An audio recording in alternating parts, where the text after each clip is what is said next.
দুনিয়ার মানুষ বিদায় দেওয়ার পর আল্লাহ জানে দেয় ফেরেশতা এই রূহটা তার কবরের মধ্যে নিয়ে যাও, তার কবরে নিয়ে তার শরীরের মধ্যে আবার রূহটা দিয়ে দাও, তাকে আবার বসে দাও, বসাইয়া এবার তাকে প্রশ্ন করা হবে। কবরের মধ্যে আবার প্রশ্ন শুরু হয়ে যাবে, 3টা প্রশ্নের উত্তর দাও। 3 প্রশ্নের উত্তর বান্দা যদি দিতে পারো তাহলে তোমার দাম অনেক বেড়ে যাবে, তোমার সাথে জান্নাতের সাথে তোমার কবরের সাথে সংযোগ হয়ে যাবে। ফেরেশতা জিজ্ঞাসা করবে রবের পরিচয় দাও। কার পরিচয়? রবের, আল্লাহর। রবের পরিচয় দাও। ওই বান্দা তখন বলবে রব্বি আল্লাহ,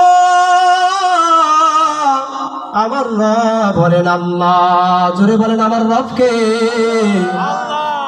ওই বান্দা চিল্লা বলবেন আমার রব বলেন আমার আল্লাহ।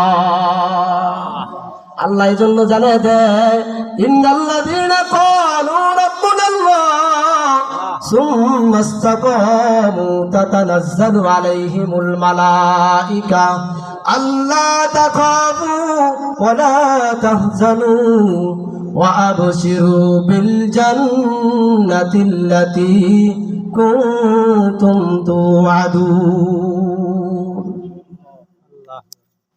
আমাদের রবকে আল্লাহ, আল্লাহ আমার রব, এই কথাটার উপরে অটল থাকতে হবে। আল্লাহ আমার রব, এই কথার উপরে কি থাকতে হবে? অটল থাকতে হবে। অটল থাকতে হবে। কারণ আল্লাহ তাআলা সব মানুষকে রূহ জগতে আল্লাহ তাআলা জানিয়ে দেন। রূহ জগতে সবাইকে আল্লাহ তাআলা প্রশ্ন করেন আলাস্তু বিরাব্বিকুম, আমি কি তোমাদের রব নয়? তখন কি বলছিল? সব জানা যায় আল্লাহ আপনি আমার রব।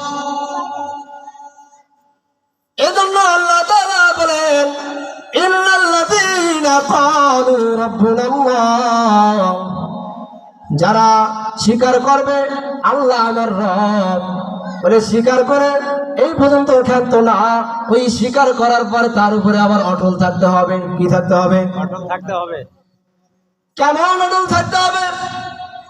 আল্লাহ আমার রব, রিজিকের বেলায় আল্লাহ আমার রব, মৃত্যুর সময় আল্লাহ আমার রব, হায়াতের সময় আল্লাহ আমার রব, রিজিকের বেলায় আল্লাহ আমার রব, ধন সম্পদের বেলায় আল্লাহ আমার রব।